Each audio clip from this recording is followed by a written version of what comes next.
Net gain, networking, encouragement, training, helping Snow Landscape and all small businesses hire, train, retain, and engage the best teams to build those win-win workplaces. Are you looking to thrive at work? Here is your net gain. This episode of Net Gain is sponsored by Wolf America, wheel loaders engineered specifically for the snow contractor. Wolf America machines are developed with real-world input from snow professionals who depend on their equipment during long, demanding storms. If you're considering a new loader for your fleet, reach out to Aaron and Harry at Wolf America or visit wolfamerica.com. Wolf America Loaders, tried and true by snow pros who have been in the middle of the fight. Welcome to Net Gain. This is Networking Encouragement Training. I'm your host, Evan Tashwire from Jack of All People Trades. We exist to help snow, landscape, and all small businesses hire, train, retain, and engage the best teams so you can build those win-win workplaces. As always, we're sponsored by Wolf America Loaders, so make sure y'all check them out. I'm excited to have Lindsey Best from EXT on here today. We're going to be talking about onboarding and what a lot of companies get wrong and how you can do it well and set yourself apart. But as always with Net Gain, I like to start with the encouragement. That's what the E in Net Gain is for. So the opening encouragement is I encourage you this week just to find ways you can be more welcoming at work, because being welcome opens doors. And I think most people, if they're genuine hearted, don't want to be unwelcoming. But sometimes with the busyness of the day, the fires we have going on, we can find ourselves maybe short on a conversation, maybe feeling like, they should know that already. But what is one way you can be a little bit more welcoming, even if it's just walking around the office, saying hi, asking how people's days are going, and genuinely meaning it? Maybe it's reaching out to someone you haven't talked to in a while just to send an encouragement, not because you want anything, not because you're trying to make something happen. Just commenting on a LinkedIn post saying, hey, this is great. You're doing this. I appreciate it. So being welcome, because being welcoming also builds that trust bucket, which especially with onboarding, you're going to need solid trust to get started. So I'm going to kick it over to Lindsey to introduce herself and kind of share her background related to the snow and landscape industry and what she's doing currently. Yeah, thanks, Evan. First of all, before I even get into anything about me, I love your encouragement. Creating that welcoming environment, and you're right, just walking by someone and saying hi. Sometimes we're kind of in our own zone. You get to the shop and you're focused on, what you need to do or what you need to get prepared for the day, and you walk right by somebody. So I love that. That's an awesome goal to kind of have. So yeah, for me, my background is in landscaping and in snow. I've been in the industry for 14, 15 years, just over that. I started in the horticulture program at Algonquin College. And from there, I, worked at a greenhouse and a couple other places. I landed at a company called Hanson Lawn and Garden, and I worked there for a good number of years, 12 or 13 years, and I loved it. I loved our team. I loved everything about it. We were a design, build, maintain company, and we also did snow. And I did a lot of estimating and sales, and then I got into project management, and then I was the general manager before leaving there to go to EXT, which is the current company that I work with. And EXT is a software company for the landscape and snow industry that supports their operations, their client communication. It's a very big platform. So if you're interested and you want to find out more about that, feel free to reach out. But I've also taught out Algonquin in the horticulture program. I teach the Fusion Landscape Professional Certification course. So I kind of have a lot of different things going on. But yeah, that's kind of how I got started in the industry. Awesome. Well, thank you. I appreciate you sharing that background. And that's, definitely a wide breadth. I'm going to take, before we dive to onboarding, I'm a little bit of a tangenter sometimes. That's why I keep Yeah. my notes to come back. But you did mention about teaching in the program at Algonquin. So what have you kind of found from the snow and landscape industry with people that you've taught? What kind of knowledge are they really, and this is kind of a personal just interest for me as a trainer and teacher, what kind of knowledge are they really seeking that they're maybe not getting on the job, and how can companies maybe help support that better? That's a great question. The horticulture program, and most people know now, is being cut from Algonquin. Mm, Prior to it being cut, though, there was a big focus on the summer season and everything that comes into that. Of course, it's the horticulture program. So there isn't a big focus on snow. And the students do really lose that component, unfortunately, of what to do in the off season, unless you have a teacher who has been involved in the industry, and that's the snow industry as well as the summer industry, who can pull that information in. The only other place that they might get that is in a design course, because in a design course, you have to think of all these things. And we don't want to mm. put a specific type of tree in the way of a snowblower. And so these kind of aspects come into that, but outside of that, so they kind of miss that. And I think that as the students were going through it, it's a little bit of a struggle for them, because just again, there's no advocate. Like any industry, any service, any business, they need advocates for that service, that whatever it might be. And yeah, so unless there's someone there who can advocate for that, it becomes a little bit of a gap. But the GROW program, which is offered by Landscape Ontario, they do a great job at integrating snow into the program. And it definitely depends on the time of year for what the focus is of the GROW program, because it's very hands-on and it's very physical of what they're doing. But they always have a component of snow, which I love about the program, because it really shows somebody that it's a 4-season career, which is really important in our industry. Yeah, I like that focus of 4-season career. And I'll just say this and kind of get back on onboarding before I go way off the path, because I already threw one curveball question. So before she thinks like, did he just bring me here to discuss something else? No, I didn't. I'm just my brain That's gets fine. going I'm a and we tangeter too. I we got get you.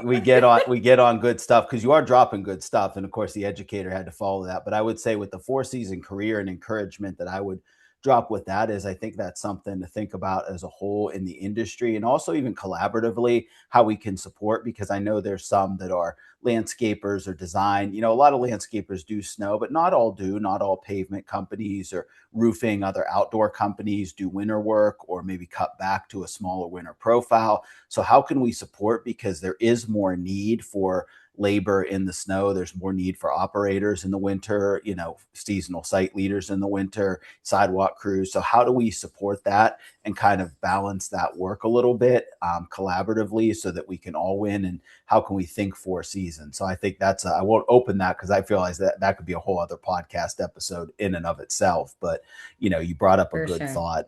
So kind I of getting do, on. can I, Yeah, go but ahead. can Yeah, I, yeah, just to shoot, add shoot. on to that, because you're Since right. I Like that's, since I opened the door, yes.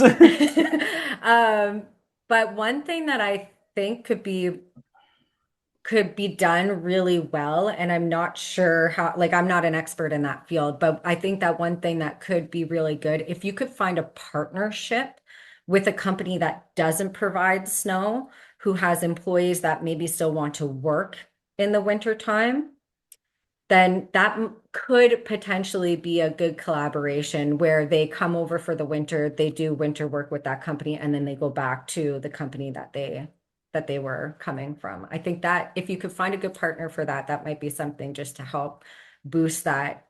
Sometimes companies need a few extra employees in the winter time. So yeah, Absolutely. And I do know some companies I've heard do that. So I think that's good game and a good takeaway. I'm always about, the T in that gain is training. So a takeaway, if you're listening, is definitely, if you're doing winter work, start those partnerships, like reach out and build with other companies that maybe ask if they do winter work. And if they don't, are they willing to do like an employee exchange program or partnership, so that, while they have to lay their people off in the winter, you have some kind of agreement that this is what they're going to come do, or you can at least pick up some hours here. And then, you agree they go back on a certain date. So again, a lot of that's relationship based too. So that's one of those things that you can't call somebody on November 15th and be like, hey, can you send your people over for snow? I mean, they might, but you're probably yeah, better to have that relationship beforehand and understanding, because you want to make sure it's an understanding that, hey, we're not trying to poach, you have agreements in yeah, place that way. And also for the summer businesses too that don't do winter, I'd encourage you. That's where you have to have a strong employee value proposition, where people aren't trying to leave you. You know what I mean? Because I would say, if you're worried that somebody's going to poach, and then maybe your need is to look internally a little bit and say, do I have the strongest employee value proposition and retention in place that people are wanting to stay with me? Because I feel like in good companies I've been at, we could do something like that if the seasonal thing would apply. And I wouldn't worry about losing people because I would know that, hey, we're supplementing, but we know we're building the career here with them. So, with that, a Yeah. part of this strong employee value proposition is onboarding. And just want to kind of get into what's your experience with onboarding. And then, as a second part, what do a lot of companies get wrong when it comes to onboarding from what you've seen? Yeah, so I think that in terms of my own experience with onboarding, I very much, while I was working with a landscaping company, I developed our onboarding process and helped refine that process over time. So, from the even when I was hired on, it was like, okay, how, not at that time, I was thinking, how can we make this better? But over time, I realized, okay, how can we make our onboarding process better? Because you become more involved in the company and that kind of thing. So, I've I helped create and form that system at the landscaping company that I was working for.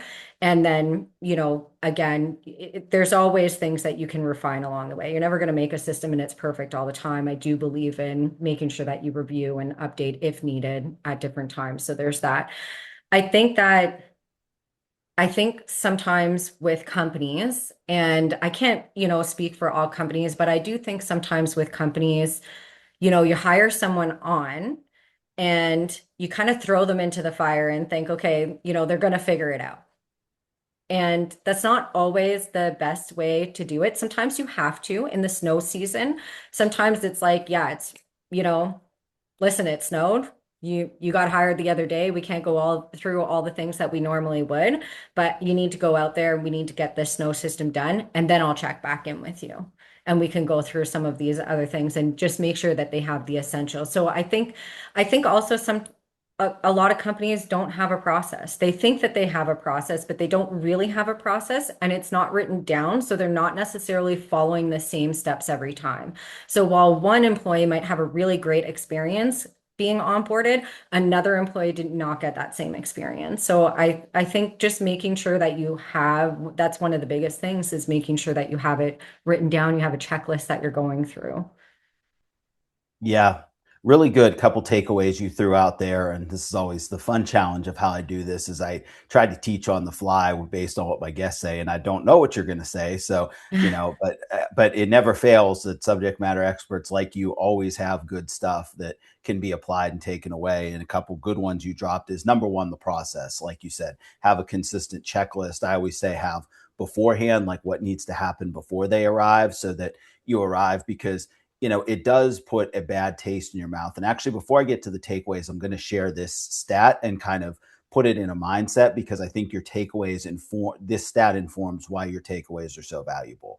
Is, different studies have shown different time frames, but generally between the first 30 to 180 days, employees are still kind of interviewing you as a company and really deciding, do they want to build a future with you long term, or are they looking after that 90 days to 6 months of, I got to start looking somewhere else. So, you have to think about it as a client. Like if you had a client that you knew you had to deliver on super well, and that they were like, look, if this isn't right, we're signing somewhere else. So you either nail it or we're out the door. You as a company would be doing everything you can. You'd have checklists, you'd have double checks, you'd be checking in, you'd be communicating heavily because if we don't do that, they're out the door. But yet we have employees, oftentimes good employees, come in and we're just kind of winging it, like you said. We don't have a process. So knowing that, your best talent could be deciding within that first 90 to 180 days that there's greener grass otherwise, or if you're doing it right, they could be deciding, yeah, this is the spot I want to be. I don't want to work anywhere else. Like I'm committed here. I want to be part of this. So I think that gets back to the takeaways you shared. Number one, process of what has to happen beforehand, what needs to be in place, because even little things like they show up, their PPE is not there, or you're running around the first day, oh, shoot, we have to get you this, or they get in the field and you realize, everyone else has trimmers, for example, for landscape. And it's like, oh, they don't have one, or everybody else is logging stuff in an app. Oh, they didn't get the app downloaded, or their app's not working. It wasn't tested, or they didn't have access to this field. Like those are all things you can check off, like you said beforehand. And then having what you train on, 30, 60, 90 days. I always recommend having feedback along the way. I say Hmm. feedback's like playing the game with a cheat code. Yeah. It does take extra time and diligence to get into it, but if you actually respond to it and act on it when you can, and even if you can't and you let people know the why behind that, you're going to get so much further as a company. So I think, like you said, having that process, refining it through feedback, and then I would say one other takeaway you dropped, which I thought was really good, was snow and answers an objection of, even if it is a middle of a fire. I mean, I've hired, if you listen to my episode with Corey Grace, who I used to work with, we talked about one time where we had multiple no answers the phone in a storm. Somebody actually, I was fully staffed, and then somebody called me midway and said, this weather's too bad. I'm going home. So I was a machine short. I had somebody apply at Indeed at like 2 in the morning, that I called at about 5 in the morning when that happened. And he went out. So you talk about like no time Yeah. for onboarding. That was literally and I don't advise that as the first course of action Yeah. by Here's any your working means, interview. Yeah. but it was like, that was certainly the no time for onboarding. But I think even if you have that, if it's like, storm that day or storm in 2 days, check, at least check back in, like take that Oh, extra yeah, time, for sure. even if it's just on the job site, even if it's just pulling them, even if it's calling them like, hey, I'm gonna let you get some sleep, I want to give you a call and just kind of see how it went. I know And we then threw you you in. start that process. Yeah, Yeah.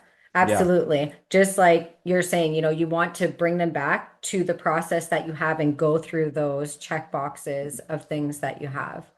So, because winter is definitely a lot trickier. If there are a few things that I could recommend to people or would say, is that when you hire someone, after you hire someone, that's your first impression. That's like, hey, let's go on a date. Okay, now I'm going to make you an offer. Have a contract for them to sign. If you don't have an employee contract, it's something to look into and work towards.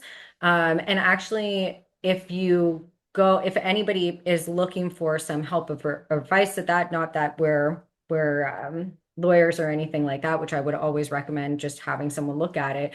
If you go into ext.tech, that's our website, there's a hub there. And in that hub, if you sign up, there's resources in there, and one of them is an employee contract. And so it just has a lot of like interesting things that you can get in there. But once they go through that, and a lot of companies will also do safety training videos, signing papers, whatever the case may be, before the actual first day. But when you go to schedule that first day for the person, do not make it at 7 a.m. when everybody else is starting. Make it and this is summer, winter's a little bit different, but make it at 9 o'clock when the supervisor or manager can receive that person, so that the guy, person, girl, whoever shows up at the yard, the shop, and they're not looking around aimlessly in a sea of faces that they don't know, and they don't know who they're looking for, to try to figure their way out. And then from there, have an orientation. Where do they go to get things? Do they have a locker? Have they signed into the app that they need to? This is how you time in. And you go through all of these things. Realistically, it's about 2 hours, maybe 3 hours of going through basically an orientation with them. And then at that point, you've either decided that the crew is coming back to pick them up so that they can have basically a half day or finish off the day with the crew and going through other on-site type of things, or they come back in the next day and they get received by that person. Okay, here's the crew you're going with. And so they know what's actually happening instead of them having to try to figure it out before they've even joined your team, really. So that's one thing that I would really recommend to companies, if they don't do that now, to look at it that way. And I know we're all pressed for billable time and that kind of thing, but like you said, this is how, when we get somebody in and we want to have a long-term relationship with them, we want to take the time to really make sure that they know what's going on and they know what to expect and where to go and all that kind of stuff. So, and on your topic of checking in, at the end of their first day, check in with them. How did today go? At the end of their first week, check in with them. Hey, how'd this week go? How'd you like? See any properties that kind of stood out? Like whatever. It doesn't have to be a big thing. It's a check-in to so that they know that you're actually paying attention to what's happening with them at the end of 1 month and at the end of 3 months. Those are kind of your top checking kind of points. And lastly, and I shouldn't say lastly, there's probably other things I can think of, but one thing that I also wanted to mention to people is to have a welcome package. Have something it's a checklist of things that you give to an employee. It's your company's mission and values. It's the expectations for the company. It's the managers of the company so that they know who to go through for different things. It's, hey, if you have a issue, you go to this person. If you need an extra shirt, you go to this person. If a tool breaks, you go to this person. And so they have it, it's written down, they can go through that. But also more than that, if you're able in the welcome package, and this can potentially be cost prohibitive for some people. But if it's possible, think about, a cooler, like a small cooler bag, a water bottle with your brand on it. So like your company name with the water bottle or whatever the case may be, and have these things that you just give them on their first day and that they can go through. Yeah, I think there was a lot of good takeaways you dropped there. I like the one about the first day, especially for the field positions, and really for any position, but especially for ones that like come in for opening egress, opening roll call, to not come in that first day at that 7 a.m. or whatever time you meet up for morning stretch and egress, but meet the supervisor a little later one on one so they can get an idea, and then they also can prep them that yeah, day two you are going to come at this time and here's what you're going to expect. The team's going to be here. You'll see me. Here's who else you can see. So, like you said, it lessens that overwhelm because one thing you have to remember about new hires is, and I don't want to stereotype with this, but generally there's always kind of a deer in the headlights look because, starting a new job is scary. Let's face facts. Even myself, as somebody who's about employment, engagement, very extroverted, I still remember the last few jobs I started, there was still a little, am I in the right meeting? Am I handling this right? Who is this person? How are they perceiving me? So you're always a little bit on edge. So anything you can do to take that edge off really helps. I like what you said too about the checking in first day, first week. One stat I dropped. Those who follow me, who have sat in trainings with me, can probably quote this with me, but. So if you are ready, 70% of the variance in employee engagement is determined by, say it with me, the direct manager, but that's a Gallup stat that they share. So I share that to share with what you said about checking in that first day, checking in that first week. Actually, research backs that is very effective because that does boost that engagement because it shows that, my manager cares about my concerns. It also lets them clarify expectations, make sure they have what they need, which are both foundational drivers of employee engagement. So it checks a lot of boxes in that way.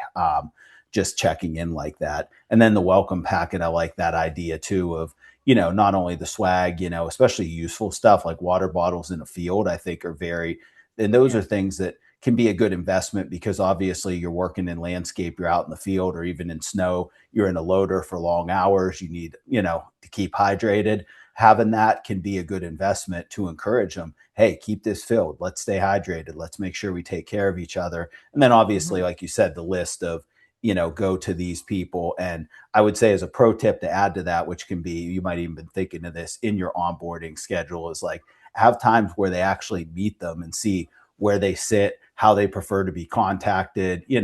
If you're Mhm. reaching out with the payroll information, like do you need to provide, an employee ID? Do you need to, send something in? Like whatever it is, whatever that person needs to make the communication easy, like let them meet them and learn that a little bit. Yeah, 100%. 100%. A couple of things that you can also add within your welcome package, but also, and I would just say this even like on a safety board, is resources that you have within your company, but also resources outside of your company. So life happens. We all experience life in different ways. So there's a lot of free helplines that maybe people don't know or they don't know how to find. Putting those on like a resource list to provide to employees so that they have somewhere to go if they need to is always helpful. And then, of course, if you do provide healthcare, anything else that would be a resource, again, within your company, putting it down there so they just know where to go or where to see that kind of information as well.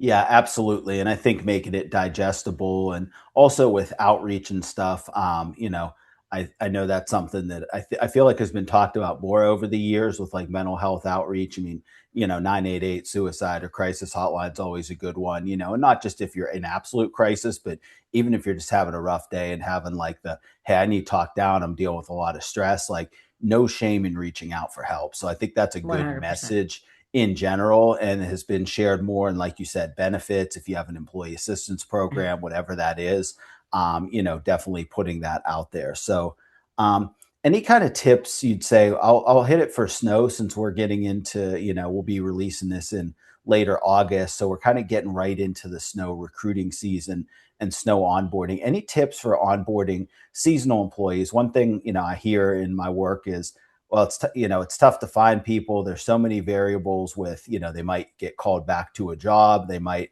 be unemployed for a while. They might not be as committed when it actually shows up. Is it really worth putting all this work in for onboarding? So, let's start that conversation on seasonal snow onboarding. How do we do that well? Yeah, it's a good question because it's difficult and everybody knows that it's difficult. So there's almost like, okay, we know it's difficult. Let's put that on the side and let's just get after it.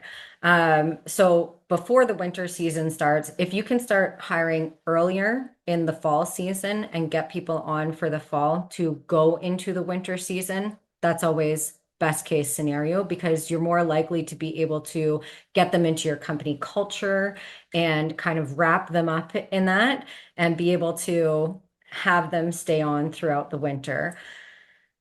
During the winter can be a little bit more difficult because you're trying to fill spaces when there might not be a snow system that happens for a week, Mhm. right? And so it's this is a maybe a difficult thing to say, but in some instances, if you can overhire, that's almost a little bit better to do and then potentially do shift work in overlapping and that kind of thing. There's some depending on how what services your company actually provides, commercial versus residential, all that kind of stuff. There's kind of different ways you can work that. Generally speaking, though, you could hire four people and only one of them is going to show up on that next snow shift. So, in terms of actually hiring, sometimes, and it's a little bit of a not great kind of component, but over hiring can sometimes work well for you because you already know statistically, if you hire four people, maybe one or two of them is going to show up. So, that's kind of like I think something that really goes unsaid in the snow industry about overhiring.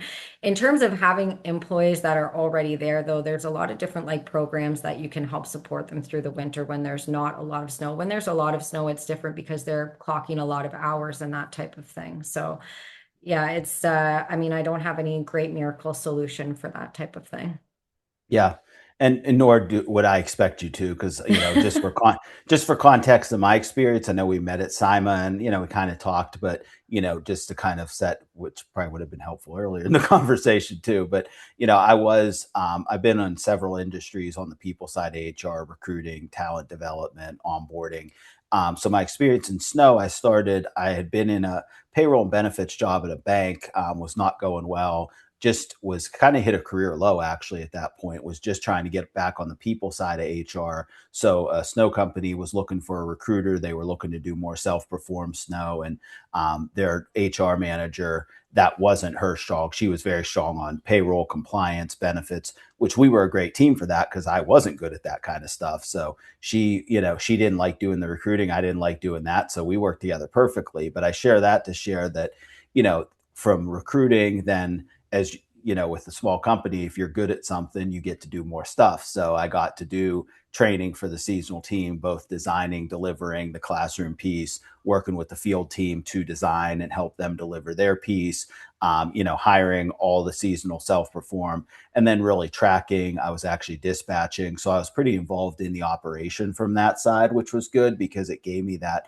opportunity to really learn it, grow it, see it firsthand, see who does and doesn't show up when you actually give those calls, so that kind of helped me too when I was recruiting. Because it's one thing to recruit and like all you're doing is recruiting, but when you actually are then calling and then I'm kind of seeing, okay, did I convey the expectation right? Like I'll share one example was I had somebody that, we called, had 24/7 availability, called him out for a storm. He's like, I'm not available. And I'm like, well, you said you were 24/7. So when I reported it back to my field manager, I'm like, hey, I need you to talk to him about this. Like, this was an expectation he'd be there. And his response was, well, I'm 24/7 available when I'm not working. And he had to explain to him, he's like, that's not what 24/7 available means. 24/7 available means if I call you at any time, you're going to go. If you're working, then you need to say, hey, I'm 24/7 in the evenings, or I'm available after 4, then, but during the day, if I usually work these times, because we need to know for planning. So it was good for me to be involved that way because I kind of learned how to better my language, better convey expectations. But, what I say all that to say, what you say about there's no miracle fix, I 1,000% agree. And I think it's Yeah. just like, I almost look at this like, I use sport metaphor a lot, especially as a football fan. It's funny. I was just joking with a friend of mine. It's recorded on the day of the Hall of Fame game, the NFL kickoff. And a friend of mine shared a graphic. And I said, are we really that hard up for football that we're going to watch Carson Beck versus Kenny Pickett tonight? I'm like, yes, we are. So I just had to throw that joke in there. And he's like, he responded, he's like, you darn skippy we are, Ev. I'm like, all right. But why I share that is I think football is a great metaphor for snow because you think about football, no matter how much you plan, you still got to go out and execute against another team. So against another force. And no matter how well you have planned, that other force is still going to hit you in the mouth. It's still going to hit you with things you're not expecting with. Yeah. You're going to have to adjust on the fly. You think about teams that every huddle, they're like, okay, we got to switch up. They're doing this. Or the coaches are looking at it from 10,000 feet and saying, hey guys, every time you do this, they're going here. Like, you got to make sure you have somebody in that gap. So you always are looking at data. You're looking at it from 10,000 feet. You have the captains on the field, just like in the storm. You have the, snow field, the field leaders, the field supervisors, site leads who are like, hey, it's coming heavy here. They're opening in 4 hours. Guys, we need to get off of splitting up and getting everything to just focusing on this area because we got to get this clear. So I think just like you have to make those constant adjustments in football on the fly and look at it from a lot of perspectives, you have to do that in snow. So I think with Yeah. that, I say that to say I acknowledge all the challenges, and I think it's just, but just like football, just because you have those challenges, what you don't do is just say, oh, well, whatever, it's going to be chaos. We'll kind of go out there and figure it out. Like the best teams watch. I mean, I'm from Pittsburgh, so I do not like Tom Brady as a player. He wrecked the Steelers more times than I'd like to count in my life and ruined a lot of games for me. But that being said, as a professional, like I respect his work ethic. I respect how Yes. much he watched tape and how much he was like, I watch tape until he's like, my goal is to watch tape until I know that defense better than they know themselves. Like I see Yeah. them move and I'm like, I know where you're going. And I think that level of preparation, I look at it this way. I always say if they're doing that to win a trophy and money, like with snow, you're providing life-saving, infrastructure opening, first responders for the first responders. We should be working on this stuff at that high level, both for and both from a in the field perspective, but also I think a lot of organizations miss the 10,000-foot perspective of the recruiter or manager that's back looking at the data, looking at the whole game plan, because they're so in the field. So I think everything you said about definitely hire earlier, over hire, absolutely, because things are going to Yeah. happen no matter how well you communicate, no matter what incentives you offer, realistically, nobody, I want to say nobody, but most people are not in the place to be able to offer, salary replacing for people just to sit on call. You know what I mean? They're Yeah. going to get paid when they work. Sure, you might have some, I know some have done like 4 hour guarantees when you get called out, but that's even still when there's some weather. So if there's no Yeah. weather for 2 weeks, there's a lot. There are in terms of like once kind of somebody shows up. And before I get into that, I just want to touch on when you were talking about that 24/7 component. I think that if you some companies will discredit maybe an application if somebody already has a full-time job or they do another job. And I think that can be a little bit of a disservice to you as a company. It's good to know like, hey, you can only work during that time. Perfect. Then when we have a system and we're going out for that time, I'm going to call you. Or hey, maybe we need to relieve someone and you come on board. So I think having those like looking at that and shifts can really work to the benefit for companies. It is definitely a little bit of a different management that you have to work with it because you're not just calling everybody in at the same time. Also, too, I think there are a lot of different incentives that you can offer to employees, and it can be like, let's say, okay, for every day that you are on standby, there's X amount of dollars. It doesn't have to be a lot of dollars. It can be $10, it can be $20. And as long as you show up to the next shift, then you get like you showed up for this shift, then we had 10 days of standby and now you're coming in for this shift, okay, you get all the money for standby in between. That's a really good way to incentivize people to one, show up to a shift, but then come back for the next shift because they don't want to lose that standby pay that they have going on. So that's one, but there's a lot of different incentive type of programs that you can put into the winter that are standby pay bonuses at the end of the season, but you only get it if you actually stay till the end of the season. And so those are things that can really incentivize people to stay working once you get them in. I think too, just even thinking about sports and not that I'm a bit like I don't know a lot necessarily about sports, though I enjoy them, but the best teams are destination teams. Players are, and athletes are looking to get on those teams. So make your company a destination place to be where people want to actually go to your company to get hired. And that means even just bumping up your social media game because how many landscapers follow other landscapers, including employees and companies? So if you can increase your social media, and this does not have to be anything polished. It's you're shooting something in the field and you're showing employees working or you're whatever the case may be that you're showing, it's 2 posts a week. Schedule it in your calendar so that you can put something up.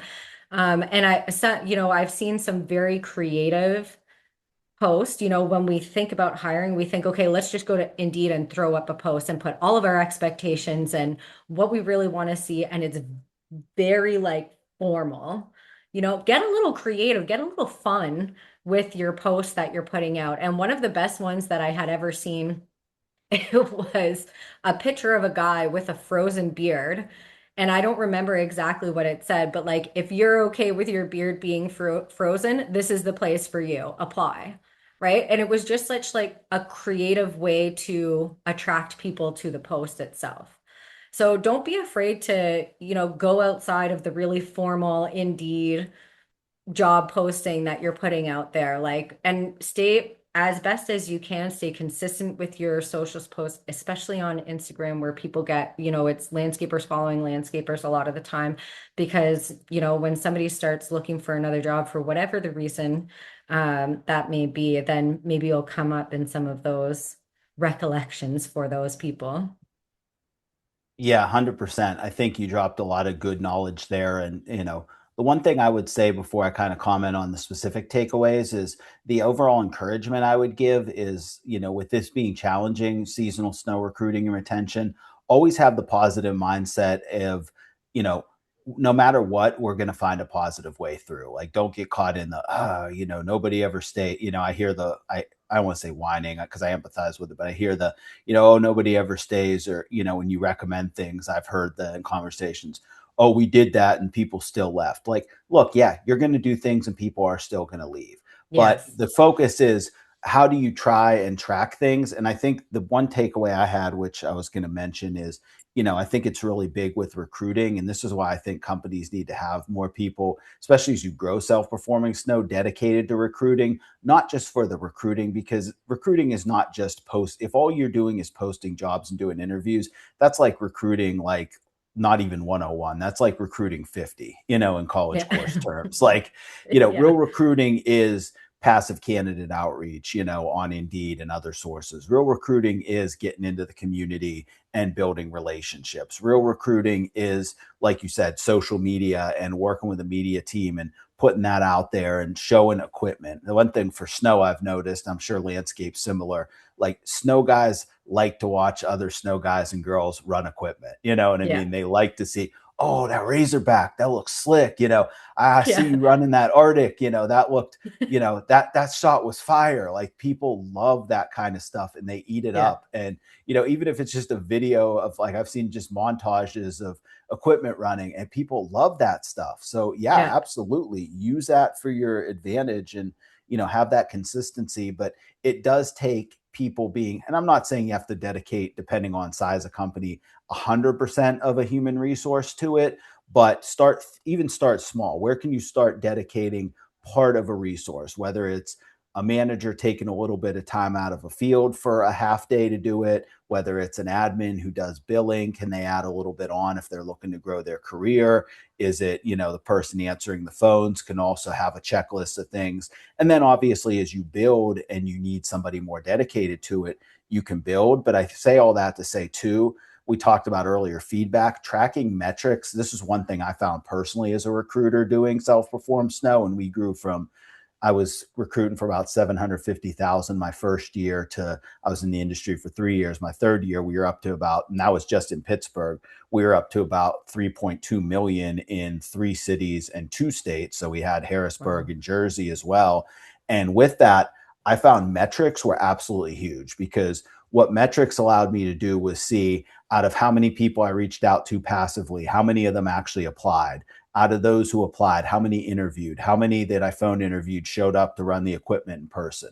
There was usually a little bit of a fall off there, which I was okay with, because I'm like, if you're not going to show up as a follow up to a phone call to run the equipment in the summer, do I trust that you're going to answer my call at 2 in the morning in the middle of winter when you want to stay in bed? Probably not. So I was Yeah. okay with that fall off. But then what it would really let you track down to the end, just like it was almost kind of, I took the concept of a sales scorecard, of like outreach to sale, to meetings, to sales, to, renewals and all that, and just kind of flipped it for recruiting. But it allowed me to see, out of people that worked, and we would actually rate our operators too. So I could see, out of like my A-level operators, how many came from referrals, how many came from Indeed, how many came from, if we did a booth at like a county fair, how many came from that? Because then that lets you see as a company, because I get where companies always say, well, if I'm doing all this stuff and I'm investing this money and time, am I actually getting an ROI? Which is 100% a good question to ask. But Yeah. tracking those metrics and reporting back lets you see where you're getting your ROI. So, like in our case, it was referrals. So I'm like, all right, let's beef up the referral bonus. Let's, have some more events in the off season where we do cookouts, and tell them, invite your friends, like invite people to Yeah. come in and meet the team. So, And just any if kind of that, thoughts just on that? even on that too, in terms of your referrals and yeah, just because I don't want to forget the thought. If somebody in your company refers somebody else, have a kickback for that person who gave the referral. Have 100. some kind of guideline that is set up. It's an incentive program where if somebody refers and that employee comes on and they stay for 1 month, 2 months, 3 months, whatever that needs to be for you, that other employee gets a kickback. Yeah, 100%. And I would say, for companies listening, if that's something your company wants to develop, I've developed that. So I would be happy to have that conversation with you, as far as tangibly what that looks like, and putting the right guardrails around it to make sure. Because with any incentives, you want to make sure, I'm sure you'd probably agree with, you want to make sure you're incentivizing the right behavior. I think Yes. the classic wrong incentive example is always, the sales commission of just new sales, because then you get people that go out and are like, oh, I sold, $4 million in new business, and operations is over here like, bugging their eyes out, like, how in the world we can't cover that, we don't have the resources. So did you truly incentivize the right things, versus if you Yes, say like, okay, yes, there is an incentive, but for you to get it, it also requires us hitting these operations metrics. So then you go back to ops and are like, hey, look, I want to sell this, but what do we need to have it? Like, are we ready to do it today? Would you need to go to our owner and talk about more equipment? Like, how would it work? You know what I mean? And then work together and collaborate. So I say all that to say you want to incentivize the right thing. So I think for that's sure. important. Anything else you wanted to share? I know, we were at my last point, which we kind of got into before I even asked you about it officially, was practical tips for improving onboarding, which you dropped a lot of and we talked a lot about. But any kind of notes you had or tips for onboarding you didn't get to share? Well, one thing that I would say is that, because we did touch on a lot of different things. But what I would encourage and challenge everybody who listens to this is go back and review whatever process you have in place right now for onboarding and refine it. Even if you Mm-hmm. think you have the best one, if it's, I mean, basic, if it's not written down, write it down. Then go and ask your managers or the people who are actually onboarding these people and say, hey, what do you think of the process? Do you think that we're missing something? Then go to at least the last three people that you have hired and ask them how their experience was onboarding into your company, because you will get a lot more information and ways to improve your system based on hearing it from other people than you just coming up with what you think is great. And I'm not saying that what you come up with won't be great, but you can get a lot of insight from maybe missing gaps or things in the process of what you're doing now that you could improve on. So that's just one thing that I wanted to add in there as well, in terms of just reviewing and updating onboarding processes, and check it, have checkpoints. Once you create, you're like, hey, this is a bombshell onboarding process. Okay, now every year or a few times a year, check the onboarding process, check in with people, make sure everything is still running smoothly and that you're still doing all the things you said you were going to do. Absolutely. So I think that's probably a great one to close on. And I probably 1,000% will clip this for social, because I think it's a great three-part process. It's easy to process. Number one, write down your onboarding process if it isn't wrote down already. Number two, go back to your managers and ask them for feedback, once it's wrote down, or on what you have wrote down. If even if it is wrote down, what's working well, where could we improve, what's your understanding, how comfortable are you executing this? And then number three, talk to your last three hires about onboarding, even show them the process. Here's what we're trying to execute, what went well, what didn't, and let them look at it and be like, yeah, I didn't have X, Y, and Z, or this went really well. This example that the manager shared, because the thing is, I know a lot of times we talk about this from improvement, but one thing I think is important with feedback, and I say this with employee engagement too, you want to also capture what you're doing well and continue doing it. I always say with learning, Yes, it's what's one thing you're going to start, stop, or continue doing. And if you're excelling, 100. don't underestimate the continue, because the continue is a strength, and a strength, when it's continually built on, is going to have exponential growth. So Lindsey, any final words before we sign off? I just want to say I appreciate you being on, and I really appreciate this conversation. Yeah, you know what? I love that we got the opportunity to meet at SIMA, and it was really great. Thank you so much for having me on the podcast with you. I've really enjoyed my time here. So, and if there's anything that I can help with in the future, anybody listening, that type of thing, I'm happy to do so. You can reach me at Lindsey, it's Lindsey at ext.tech, TECH. Awesome. Well, this has been Lindsey Best from EXT, Evan Tashwire from Jack of All People Trades. Again, this has been Net Gain, sponsored by Wolf America Loaders. We exist to help snow, landscape, and all small businesses hire, train, retain, and engage the best teams so you can build those win-win workplaces. Thank y'all for listening. We're out. Today's episode of Net Gain is sponsored by Wolf America, wheel loaders engineered specifically for the snow contractor. The team at Wolf America does more than just sell loaders. They operate them in their commercial snow removal fleet, so they understand what contractors need when the snow is falling. The hours are long and downtime is not an option. Wolf America loaders offer fast travel speeds, excellent visibility, comfortable cabs, and universal skid steer attachments, compatibility for the pushers, plows, buckets, and other attachments your crews already use. They're built to be productive throughout the winter and versatile enough to keep earning their place in your fleet during the off season. Whether you're planning to add one wheel loader or a dozen loaders before the next winter, now is the time to start the conversation. Reach out directly to Aaron and Harry at Wolf America to discuss your operation, fleet pricing, delivery timing, or visit wolfamerica.com. With no weather, but you ain't gon' slip and fall with that. Why? Cause we snow fighters, we assaulting that. Yeah, they assaulting that. King me, the salting rap. Clown brokers, end of the road. This a cul-de-sac. Blackout with white glove service. That's the coldest facts. Sparks flying from the start. It's a bold